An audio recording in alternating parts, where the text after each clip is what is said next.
Ny vaovao nalaza tato ato dia mikasika an'ilay lehilahy tratra namaky casse-point.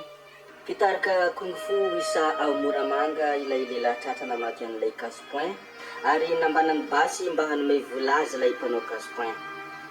Raha ny fanazavany manodidina dia basy kilalao moa no ny entiny ilay lehilahy nanafika an'ilay casse-point ary rehefa ikasa itsoka izy, rehefa ikasa handositra akory rehefa fa nifitahiny ilay moto noentiny izy, nifitahiny ilay moto kelikely. Ilay moto kelikely ihany no nametaka azy satria hamelona moto izy nefa tsy mety velona ilay moto ka tratra ilay mpandrava any casse-point.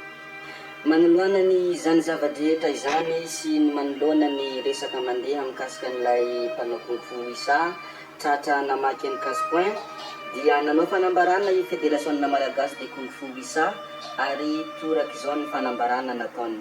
Ny Fédération Malagasy de Kung Fu isa dia manameloka tanteraka raha voamarina aorian'ny fanadahadiana ataon'ny mpanao famitorana sy ny fitsarana fa meloka ilay maître kung fu isa anankiray ta Moramanga izay niteraka resaka maro. Zavaniseho mifanohitra tanteraka amin'ny fanabeazana sy ny fampianarana ary ny toe-tsaina ho isa. Izany hoe manambara zany ny Fédération Malagasy ny Kung Fu dia mifanohitra tanteraka amin'ny fanabeazana sy ny fampianarana ary toe-tsaina no isa iny zavaniseho iny. Ary ny Kung Fu isa dia vonona ifanometanana amin'ny manam-pahefana ifampizara izay vaovao sy zavanisy. Ary nanambara ihany koa ny Fédération Malagasy de Kung Fu isa fa hanao fanadahadiana ihany koa izahay Fédération Malagasy de Kung Fu isa fa sao sanatria ka misy resaka politika handotona ny Kung Fu isa sy ny filohan'ny Fédération Malagasy de Kung Fu isa ao ambadiky izao zava-mitranga izao.